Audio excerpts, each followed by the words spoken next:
मृत्यु एक ऐसा सत्य है जिससे कोई भी बच नहीं सकता, फिर भी मनुष्य इससे सबसे अधिक भयभीत रहता है। आखिर मृत्यु के बाद क्या होता है? आत्मा शरीर छोड़ने के बाद कहां जाती है? आज मैं आपको इस गूढ़ रहस्य के बारे में बताऊंगा, जिसे जानकर आपका मृत्यु भय समाप्त हो जाएगा। इससे पहले कि हम इस ज्ञान की यात्रा पर चलें, यदि आप चैनल पर नए हैं तो प्रभु के उपदेश को सब्सक्राइब करें और बेल आइकन दबाएं। वीडियो को लाइक और शेयर अवश्य करें। तो आइए सत्य को जानते हैं। मृत्यु अंत नहीं, अपितु एक नवीन आरंभ है। जैसे तुम पुराने और फटे हुए वस्त्रों को त्याग कर नए वस्त्र धारण करते हो, ठीक उसी प्रकार आत्मा जीर्ण और कमजोर शरीर को त्याग कर नया शरीर धारण करती है। इस शरीर के नष्ट होने पर शोक कैसा? यह शरीर तो 5 तत्वों मिट्टी, जल, अग्नि, वायु और आकाश से बना है और अंत में इन्हीं में विलीन हो जाएगा। परंतु आत्मा अजर और अमर है। न इसे शस्त्र काट सकते हैं, न अग्नि जला सकती है। तुम शरीर नहीं, तुम वह अविनाशी चेतना हो। जब प्राण शरीर से निकलते हैं तो जीवात्मा अपने साथ कुछ नहीं ले जाती सिवाय अपने कर्मों के। तुम्हारे द्वारा संचित धन, मकान और जमीन जायदाद सब यहीं धरे रह जाते हैं। यहां तक कि तुम्हारा यह शरीर भी, जिसे तुमने इतना सजाया संवारा था, राख बन जाता है। साथ जाता है तो केवल तुम्हारा धर्म और अधर्म। इसलिए जीवन भर पाप करके धन कमाने का क्या लाभ? अंत समय में वे ही कर्म तुम्हारे मित्र बनते हैं जो तुमने निस्वार्थ भाव से किए हैं। कर्मों का खाता ही परलोक की मुद्रा है। मृत्यु के पश्चात आत्मा की यात्रा उसके कर्मों पर निर्भर करती है। शास्त्रों के अनुसार शरीर त्यागने के बाद यमदूत आत्मा को लेने आते हैं। जिन्होंने जीवन भर धर्म का पालन किया है, उन्हें यह यात्रा सुखद लगती है, परंतु पापी मनुष्यों के लिए यह अत्यंत कष्टकारी होती है। वहां चित्रगुप्त तुम्हारे एक एक कर्म का हिसाब रखते हैं। तुम दुनिया से छिपकर पाप कर सकते हो, लेकिन मेरी दृष्टि और चित्रगुप्त की लेखनी से कुछ नहीं छिपता। वहां तुम्हारे कर्मों का न्याय पूरी पारदर्शिता से होता है। स्वर्ग और नर्क कोई भौगोलिक स्थान नहीं, बल्कि तुम्हारे कर्मों का फल है। जब पुण्य कर्म अधिक होते हैं तो जीव स्वर्ग सुख भोगता है, और जब पाप अधिक होते हैं तो नर्क की यातना सहनी पड़ती है। किंतु स्मरण रहे, ये दोनों ही अवस्थाएं अस्थायी हैं। पुण्य क्षीण होने पर आत्मा को पुनः मृत्युलोक में जन्म लेना पड़ता है।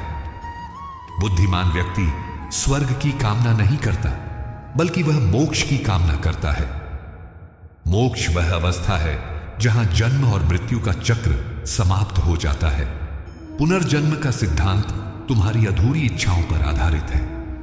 मृत्यु के क्षण में तुम्हारा मन जिस विचार में लीन रहता है, तुम्हें वैसा ही अगला जन्म मिलता है। यदि तुम अंत समय में धन संपत्ति का चिंतन करोगे तो तुम्हें उसी के अनुरूप योनि प्राप्त होगी। परंतु यदि तुम अंतिम श्वास तक मेरा स्मरण करोगे तो तुम मेरे परम धाम को प्राप्त होगे। इसलिए यह आवश्यक है कि तुम जीवन भर अभ्यास करो। जिसका जीवन भक्तिमय होता है, उसकी मृत्यु भी एक उत्सव बन जाती है। मृत्यु के तुरंत बाद जीवात्मा वायु रूप में रहती है। इसे प्रेत योनि कहते हैं। यह समय आत्मा के लिए भ्रमित करने वाला होता है। इसीलिए तुम्हारे शास्त्रों में 13वीं और श्राद्ध कर्म का विधान है। जब परिजन मृत आत्मा के लिए पिंडदान और दान करते हैं तो उसे आगे की यात्रा के लिए बल मिलता है। यदि तुम अपने पूर्वजों को भूल जाओगे तो वे कष्ट पाएंगे। यह आरण चुकाना तुम्हारा कर्तव्य है। संतानों के सत्कर्म ही पितरों को शांति प्रदान करते हैं और उन्हें सद्गति देते हैं। यमलोक का मार्ग अत्यंत कठिन और भयानक होता है। वहां वैतरणी नदी बहती है, जो पापियों के लिए रक्त और मवाद से भरी होती है, किंतु पुण्यात्माओं के लिए शीतल जल समान होती है। जिसने जीवन में गौदान किया है या प्यासे को पानी पिलाया है, वह इस नदी को आसानी से पार कर लेता है। वहां न कोई वाहन मिलता है, न कोई छाया। केवल तुम्हारे सत्कर्म ही वहां तुम्हें शीतलता प्रदान करते हैं। इसलिए जीते जी दान पुण्य करो, क्योंकि वहां तुम्हारी संपत्ति काम नहीं आएगी, केवल दान काम आएगा। जब शरीर चिता पर जलता है, तब आत्मा देखती है कि जिस शरीर को उसने इतना संवारा था, वह अब लकड़ी की तरह जल रहा है। उस क्षण उसे अपनी भूल का एहसास होता है। वह देखती है कि उसके सगे संबंधी रो रहे हैं, पर कुछ ही दिनों में वे भी सामान्य हो जाएंगे। यह संसार एक सराय है, यहां कोई भी हमेशा के लिए नहीं रुकता। आत्मा पछताती है कि उसने व्यर्थ ही मोह किया। सत्य तो केवल परमात्मा का नाम है। इस ज्ञान को जीते जी समझ लो, ताकि अंत समय में पछताना न पड़े। यदि आत्मा को मोक्ष नहीं मिलता तो उसे पुनः 84 लाख योनियों में भटकना पड़ता है। कभी वह वृक्ष बनती है, कभी कीड़ा, तो कभी पशु। मनुष्य योनि इन सब में श्रेष्ठ और दुर्लभ है। इसे केवल भोग विलास में नष्ट मत करो। यह तुम्हें मोक्ष प्राप्त करने का एकमात्र अवसर मिला है। यदि तुमने इसे भी आहार, निद्रा और भय में बिता दिया तो तुम में और पशु में क्या अंतर रह जाएगा। इस अनमोल अवसर को पहचानो और अपनी चेतना को ऊपर उठाओ, अन्यथा फिर से उसी कष्टदायी चक्र में फंसना पड़ेगा। मृत्यु केवल देह का परिवर्तन है, आत्मा का नहीं। जैसे तुम एक घर छोड़कर दूसरे घर में प्रवेश करते हो, वैसे ही आत्मा नया शरीर धारण करती है। ज्ञानी पुरुष इस सत्य को जानते हैं, इसलिए वे मृत्यु से नहीं डरते। वे जानते हैं कि जो जन्मा है उसका मरना निश्चित है। भयभीत वे होते हैं जिन्होंने पाप किए हैं। यदि तुम अपना जीवन धर्म और सत्य के मार्ग पर चलकर बिताते हो तो मृत्यु तुम्हारे लिए एक विश्राम है, जहां तुम पुराने बोझ को उतारकर नई ऊर्जा के साथ आगे बढ़ते हो। अगला जन्म माता पिता के चयन से नहीं, अपितु तुम्हारे कर्मों के चयन से मिलता है। प्रकृति तुम्हारे गुणों के अनुसार तुम्हें नया गर्भ प्रदान करती है। यदि तुम सात्विक हो तो तुम ज्ञानी कुल में जन्म लोगे। यदि तुम राजसिक हो तो कर्म में आसक्त परिवार में आओगे। परंतु यदि तुम तामसिक हो तो तुम्हें निम्न योनियों में जन्म लेना पड़ेगा। यह सब स्वचालित है।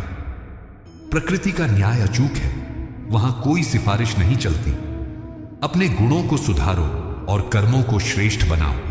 गर्भ में शिशु 9 महीने तक अत्यंत कष्ट में रहता है। वहां वह मल मूत्र के बीच सांस लेता है। उस समय वह मुझे पुकारता है और वचन देता है कि बाहर आकर वह केवल मेरा भजन करेगा। परंतु जन्म लेते ही माया उसे घेर लेती है और वह अपना वचन भूल जाता है। इसी भूल के कारण उसे बार बार जन्म लेना और मरना पड़ता है। यदि मनुष्य को गर्भ के कष्ट याद रहे तो वह कभी पाप नहीं करेगा। माया का प्रभाव अत्यंत प्रबल है। इस माया जाल को तोड़ना ही जीवन का परम लक्ष्य होना चाहिए। मृत्यु के बाद कुछ आत्माएं पितृलोक में निवास करती हैं। वे वहां अपने वंशजों की ओर आशा भरी दृष्टि से देखती हैं। जब तुम उनके नाम से दान करते हो तो उन्हें तृप्ति मिलती है। यदि तुम धर्म मार्ग से भटक जाते हो तो तुम्हारे पितरों को भी दुख होता है। तुम्हारे कुकर्म उन्हें भी नीचे गिरा सकते हैं। तुम एक करी हो जो अपने पूर्वजों को भविष्य से जोड़ती है। अपने कुल का नाम रोशन करो। ऐसा जीवन जियो कि तुम्हारे पितर गर्व करें, न कि लज्जित हों। सत्कर्म ही सच्ची श्रद्धांजलि है। अकाल मृत्यु से मरने वाले या आत्महत्या करने वाले जीवों को शांति शीघ्र नहीं मिलती। वे अपनी अधूरी कामनाओं के कारण भटकते रहते हैं। इसीलिए जीवन का निरादर कभी मत करो। यह शरीर एक मंदिर है, इसे समय से पूर्व नष्ट करना घोर अपराध है। जो आत्महत्या करता है उसे अगला शरीर मिलने में बहुत कठिनाई होती है और वह अंधकार में रहता है। जीवन की हर परिस्थिति का सामना वीरता से करो। भागना कायरता है। जीवन अनमोल है, इसकी रक्षा करो और इसे सार्थक बनाओ। मृत्यु को जीतने का एकमात्र उपाय है भक्ति। जो निरंतर मेरा चिंतन करता है वह मृत्यु के समय भयभीत नहीं होता। उसके लिए मैं स्वयं आता हूं। जैसे एक बिल्ली अपने बच्चे को दांतों से पकड़ती है तो बच्चे को पीड़ा नहीं होती, जबकि चूहे को पकड़ती है तो वह मर जाता है। उसी प्रकार मेरे भक्त के लिए मृत्यु एक सुखद आलिंगन है। उसे यमराज का दंड नहीं सहना पड़ता। यदि तुम चाहते हो कि तुम्हारी अंतिम यात्रा सुखद हो तो अभी से तैयारी आरंभ कर दो। मेरा नाम ही रक्षक है। तुम जीवन भर मेरा मेरा की रट लगाए रखते हो। यह घर मेरा है, यह धन मेरा है, किंतु मृत्यु के एक झटके में सब कुछ छूट जाता है। सिकंदर भी खाली हाथ गया था। मुट्ठी बांध कर आए थे और हाथ पसारे जाओगे। जो वस्तु आज तुम्हारी है कल किसी और की थी और परसों किसी और की होगी। इस सत्य को स्वीकार करो। केवल मेरा प्रेम और भक्ति ही ऐसी संपत्ति है जो लोक और परलोक दोनों में तुम्हारे साथ रहती है। बाकी सब तो यहीं का भ्रम है, इसे यहीं छोड़ना पड़ेगा। मृत्यु के न्यायालय में कोई वकील नहीं होता और न ही वहां झूठी गवाही चलती है। वहां केवल तुम्हारे कर्म ही तुम्हारे पक्ष या विपक्ष में बोलते हैं। तुम यहां धन देकर न्याय खरीद सकते हो, लेकिन मेरे दरबार में रिश्वत नहीं चलती। वहां राजा और रंक दोनों एक समान हैं। भेद केवल कर्मों का है। यदि तुमने किसी के आंसू पोंछे हैं तो वे मोती बनकर तुम्हारी रक्षा करेंगे। यदि तुमने किसी को सताया है तो वही आंसू आग बनकर तुम्हें जलाएंगे। मेरा न्याय अटल है। जब मृत्यु का समय आता है तो पांचों प्राण शरीर से निकलने के लिए छटपटाते हैं। इंद्रियां शिथिल पर जाती हैं और वाणी रुक जाती है। उस समय मनुष्य बोलना चाहता है पर बोल नहीं पाता। केवल उसका मन सक्रिय रहता है।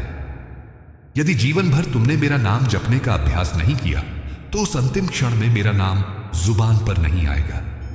अभ्यास ही अंत समय में काम आता है। इसलिए हर सांस के साथ मेरा स्मरण करो ताकि अंतिम सांस भी मेरे नाम के साथ निकले। जब परिजन मृत आत्मा के लिए अत्यधिक विलाप करते हैं तो आत्मा को कष्ट होता है और वह आगे नहीं बढ़ पाती। मोह के बंधन उसे बांध लेते हैं। रोने के स्थान पर परिजनों को गीता का पाठ और भगवत नाम का संकीर्तन करना चाहिए। इससे वातावरण शुद्ध होता है और जाने वाली आत्मा को शांति मिलती है। विदाई आंसुओं से नहीं बल्कि मंगल कामनाओं से होनी चाहिए। मृत्यु एक विदाई है, उसे दुखद मत बनाओ। उसे उसकी आगे की यात्रा के लिए मुक्त करो। बार बार जन्म लेना और मरना अत्यंत कष्टदायी है। मां के गर्भ में उल्टा लटकना और फिर जीवन के संघर्ष झेलना, यह चक्र चलता रहता है। समझदार वही है जो इस चक्र को तोड़ने का प्रयास करता है। मोक्ष का अर्थ है मेरे धाम में सदा के लिए निवास करना, जहां न दुख है, न मृत्यु, न भय। यह परम आनंद की अवस्था है। अपनी नाव को संसार की दिशा से मोड़कर मेरी ओर कर लो। जब तुम मुझे अपना लक्ष्य बना लोगे तो यह आवागमन का चक्र सदा के लिए समाप्त हो जाएगा। लोग श्मशान को डरावना मानते हैं, किंतु वह तो सत्य का द्वार है। वहां जाकर ही मनुष्य को जीवन की नश्वरता का ज्ञान होता है। तुम मृत्यु से नहीं, अपने कर्मों के फल से डरो। जैसे सूर्य अस्त होकर मरता नहीं बल्कि दूसरी जगह उदय होता है, वैसे ही आत्मा एक शरीर छोड़कर दूसरे में प्रवेश करती है। यह केवल स्थान का परिवर्तन है। ज्ञानी पुरुष इस रहस्य को समझकर शोक नहीं करते। मृत्यु तो केवल एक विश्राम गृह है जहां थका हुआ यात्री अपनी थकान मिटाता है। मोह की रस्सियां आत्मा को इस लोक में बांध कर रखती हैं। जो व्यक्ति मरते समय अपने परिवार या धन में अटका रहता है वह प्रेत बनकर भटकता है। इसलिए वानप्रस्थ और संन्यास आश्रम का विधान बनाया गया था ताकि मनुष्य समय रहते मोह त्याग सके। अपनी आसक्ति को धीरे धीरे कम करो। कमल के पत्तों पर परी ओस की बूंद की तरह रहो, जो पत्तों पर होकर भी उनसे चिपकती नहीं। जब तुम निर्लिप्त हो जाओगे तो मृत्यु तुम्हें बंधन नहीं अपितु दुखों से एक महान मुक्ति लगेगी। तुम सोचते हो कि पाप करके गंगा नहाने से पाप धुल जाएंगे। जल केवल शरीर का मैल धो सकता है, मन का नहीं। तुम्हारे कर्मों की छाप आत्मा पर गहरी होती है। मृत्यु के बाद कोई गवाह नहीं चाहिए होता, तुम्हारी अपनी अंतरात्मा ही गवाही देती है। वहां तुम झूठ नहीं बोल पाओगे। इसलिए पश्चाताप की अग्नि में अपने पापों को जीते जी जला डालो। यदि तुम सच्चे मन से क्षमा मांगते हो और दोबारा पाप न करने का संकल्प लेते हो तो मैं तुम्हें पवित्र कर देता हूं। सत्य बोलो, अंत मति सौ गति, अर्थात अंत समय में जैसी मति होती है वैसी ही गति मिलती है। भरत मुनि मृग का चिंतन करते हुए मरे थे तो उन्हें मृग का शरीर मिला। यह मन अभ्यास का दास है। यदि जीवन भर तुम विषयों का चिंतन करोगे तो अंत समय में मेरा नाम कैसे याद आएगा। इसलिए हर पल को अंतिम पल मानकर जियो। कल का भरोसा मत करो। अभी से इसी क्षण से अपनी चेतना को मुझ में स्थिर करो। जो मुझे याद करता हुआ देह त्यागता है वह निस्संदेह मेरे धाम को पाता है। मृत्यु का भय केवल उन्हें सताता है जिन्होंने जीवन को केवल भोग समझा है। भक्त के लिए मृत्यु विवाह की तरह है जहां जीवात्मा का परमात्मा से मिलन होता है। क्या दुल्हन अपने प्रियतम से मिलने में डरती है? नहीं, तो तुम मुझसे मिलने में क्यों डरते हो? इस देह की कैद से छूटकर तुम अनंत आकाश में विचरण करोगे। यह शरीर तो बीमारियों और दुखों का घर है। इसे त्यागने में कैसा दुख। अपनी दृष्टि दिव्य बनाओ और मृत्यु को एक शोक नहीं, उत्सव के रूप में देखो। आनंदित रहो। तुम सारी उम्र जिस पद और प्रतिष्ठा के लिए लड़ते रहे, श्मशान में उसकी कोई कीमत नहीं। वहां राजा और भिखारी की राख एक जैसी होती है। मृत्यु सबसे बड़ा साम्यवादी है। यह अहंकार कि मैं श्रेष्ठ हूं, मृत्यु की एक फूंक से उड़ जाता है। अपने पद का दुरुपयोग मत करो। जब तुम ऊपर जाओगे तो तुम्हारी कुर्सी नहीं, तुम्हारे द्वारा किए गए न्याय और दया के कार्य देखे जाएंगे। मिट्टी का शरीर मिट्टी में मिलेगा। केवल तुम्हारा यश और अपयश ही पीछे शेष रह जाएगा। जब तुम किसी अर्थी को देखते हो तो क्षण भर के लिए तुम्हें वैराग्य होता है। तुम्हें लगता है कि जीवन व्यर्थ है, परंतु घर लौटते ही तुम फिर माया में फंस जाते हो। इसे श्मशान वैराग्य कहते हैं। यदि यह वैराग्य तुम्हारे मन में स्थायी हो जाए तो तुम्हारा जीवन सुधर जाए। मृत्यु को याद रखना ही जीवन को सही ढंग से जीने की कला है। जो जानता है कि कल जाना है, वह आज किसी का दिल नहीं दुखाएगा। अपनी मृत्यु को सदैव अपनी आंखों के सामने रखो। पाप तुमसे डरकर भाग जाएंगे। मृत्यु के बाद आत्मा अपने परिवार को देखती है, लेकिन उनसे बात नहीं कर सकती। वह देखती है कि वे संपत्ति के लिए लड़ रहे हैं। तब उसे बहुत कष्ट होता है। उसे समझ आता है कि जिनके लिए उसने धर्म छोड़ा, वे ही आज उसकी कमाई पर झगड़ रहे हैं। यह दृश्य उसे मोह से मुक्त करता है। इसलिए हे अर्जुन, किसी के लिए भी अधर्म मत करो। अपना पाप तुम्हें स्वयं भोगना पड़ेगा, कोई हिस्सेदार नहीं बनेगा। धर्म ही तुम्हारा एकमात्र सच्चा सगा है, जो परलोक में भी साथ निभाता है। काल किसी की प्रतीक्षा नहीं करता। जब बुलावा आता है तो एक क्षण की भी मोहलत नहीं मिलती। तुम सोचते हो कि वृद्धावस्था में भजन करूंगा, पर क्या गारंटी है कि वह अवस्था आएगी? बालक, युवा या वृद्ध, मृत्यु किसी को भी अपना ग्रास बना सकती है। इसलिए कल का त्याग करो। जो करना है आज करो। शुभ कार्यों में देरी मत करो और अशुभ कार्यों को टालते रहो। जीवन पानी के बुलबुले के समान क्षणभंगुर है। इसे फूटने से पहले इसमें मेरे नाम का रंग भर लो। यही बुद्धिमानी है। अजामिल जैसे पापी ने भी अंत समय में अपने पुत्र नारायण को पुकारा तो मैंने उसे अपना समझकर बचा लिया। मेरे नाम में इतनी शक्ति है कि वह पहाड़ जैसे पापों को भी भस्म कर सकती है। मृत्यु शैया पर पड़ा व्यक्ति यदि एक बार भी प्रेम से कृष्ण या राम कह दे तो यमराज उसे छू भी नहीं सकते। नाम जाप वह नौका है जो तुम्हें भवसागर से पार उतारती है। अपनी जिह्वा को मेरे नाम का आदि बना लो। चलते फिरते, उठते बैठते मेरा स्मरण करो। यही मोक्ष का सबसे सरल उपाय है।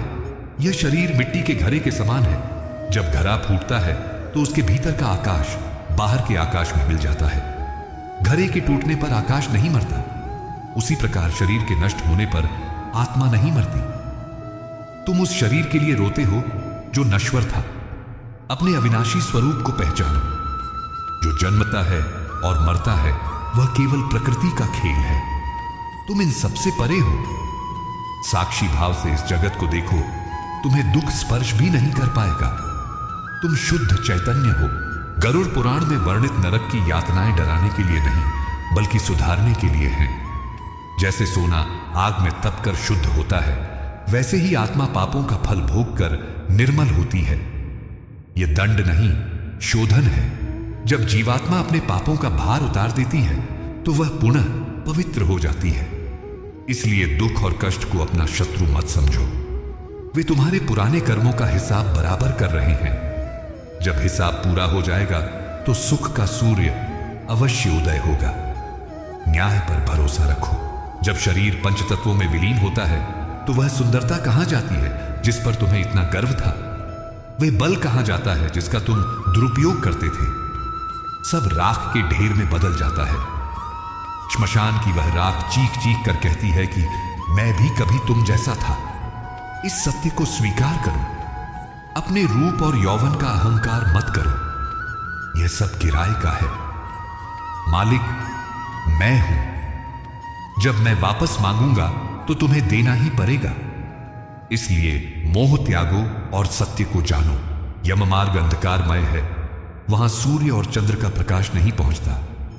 केवल तुम्हारे द्वारा किया गया दान ही वहां दीपक बनकर रास्ता दिखाता है। जो तुमने दूसरों को खिलाया वही वहां तुम्हें भोजन बनकर मिलता है। जो तुमने दूसरों को दिया वही वहां तुम्हारी संपत्ति है। कंजूस व्यक्ति वहां भूखा और प्यासा रहता है। अपनी यात्रा के लिए अभी से रसद जमा कर लो, बाद में कोई तुम्हारी मदद नहीं कर पाएगा। अपने हाथों से दिया गया दान ही सच्चा साथी है। इस आवागमन के चक्र से छूटने का उपाय अत्यंत सरल है, मेरा आश्रय। जो अनन्य भाव से मेरी शरण में आता है, मैं उसे अपनी योग्य माया से ढंक लेता हूं। उसे यमराज का मुख नहीं देखना पड़ता, वह सीधा मेरे गोलोक धाम आता है, जहां केवल आनंद ही आनंद है। वहां न बुढ़ापा है, न बीमारी, न मृत्यु। उस परम धाम को पाना ही तुम्हारे जीवन का लक्ष्य होना चाहिए। छोटी मोटी खिलौनों जैसी वस्तुओं में मत उलझो। हीरे को छोड़कर पत्थर मत बटोरी। जब तुम इस संसार से विदा लेते हो तो तुम्हारे प्रियजन श्मशान तक ही साथ देते हैं। चिता को अग्नि देने के बाद वे भी मुंह फेर लेते हैं। केवल मेरा नाम और तुम्हारी भक्ति ही अग्नि के उस पार तुम्हारे साथ जाती है। संसार के झूठे रिश्तों में इतना मत उलझो कि तुम अपने शाश्वत सखा को भूल जाओ। तुम्हारा असली घर यहां नहीं बल्कि मेरे पास है। तुम यहां परदेसी हो। अपना कार्य पूर्ण करो और अपने निज धाम वापस लौटाओ। मैं तुम्हारी प्रतीक्षा कर रहा हूं। यह जीवन एक लंबा स्वप्न है और मृत्यु जागरण है। जैसे सपने में शेर को देखकर तुम डरते हो पर जागने पर हंसते हो, वैसे ही मृत्यु के बाद तुम्हें अपनी अज्ञानता पर हंसी आएगी। तुम व्यर्थ ही उन चीजों के लिए रोते रहे जो कभी तुम्हारी थी ही नहीं। माया का पर्दा हटते ही सत्य सामने आ जाएगा। इसलिए जीते जी जागने का प्रयास करो। ज्ञान की आंखें खोलो। जब तुम सत्य को जान लेते हो तो जीवन और मृत्यु दोनों ही एक खेल बन जाते हैं। भय मुक्त होकर जियो। समझदार यात्री वही है जो रात होने से पहले अपने गंतव्य पर पहुंचने की तैयारी कर ले। बुढ़ापे की प्रतीक्षा मत करो। मृत्यु का कोई कैलेंडर नहीं होता। वह कभी भी द्वार खटखटा सकती है। अपने बही खाते को हर रोज साफ रखो। किसी से बैर मत रखो, किसी का आरण मत रखो। जो आज ही जाने को तैयार है वही जीवन का असली आनंद ले सकता है। अपना सामान बांध कर रखो ताकि जब बुलावा आए तो तुम्हें पीछे मुड़कर देखना न पड़े। हल्का होकर जियो। जैसे नदियां अपने नाम और रूप को त्याग कर समुद्र में मिल जाती है और समुद्र ही बन जाती है, वैसे ही ज्ञानी पुरुष अपने अहंकार को त्याग कर मुझ में विलीन हो जाते हैं। यह विलय ही मोक्ष है। फिर न कोई आना है न जाना, केवल अखंड आनंद शेष रहता है। अपने मैं को मिटा दो। जब तक मैं है तब तक भेद है। जब मैं मिट जाएगा तो केवल वह रह जाएगा। बूंद का सागर हो जाना ही जीवन की परम सार्थकता है। उसी सागर में डूब जाओ। मृत्यु का शोक करना अज्ञानता है। जो जन्मा है वह मरेगा और जो मरा है वह फिर जन्म लेगा। यह चक्र चलता रहेगा जब तक तुम मेरी शरण में नहीं आते। अपने सारे कर्म, सारे भय और सारी चिंताएं मुझे समर्पित कर दो। मैं तुम्हें विश्वास दिलाता हूं कि तुम्हारा न तो इस लोक में नाश होगा और न ही परलोक में। तुम मेरी प्रिय आत्मा हो। मेरे प्रेम पर संदेह मत करो। अपना हाथ मेरी ओर बढ़ाओ। मैं तुम्हें थामने के लिए सदैव तत्पर हूं। AUM शांति। मेरे प्रिय भक्तों, मृत्यु के इस रहस्य को जानकर अब आपके मन का भय समाप्त हो गया होगा। यदि इस ज्ञान ने आपको शांति दी है तो इसे अपने तक ही सीमित न रखें। इस वीडियो को लाइक करें और अपने मित्रों व परिवार के साथ शेयर करें ताकि वे भी जीवन के सत्य को जान सकें। प्रभु के उपदेश चैनल को सब्सक्राइब करके हमारे परिवार का हिस्सा बने और बेल आइकन अवश्य दबाएं। कमेंट में जय श्री कृष्ण या राधे राधे लिखकर अपनी हाजिरी लगाएं। सदैव निर्भय रहें। राधे राधे।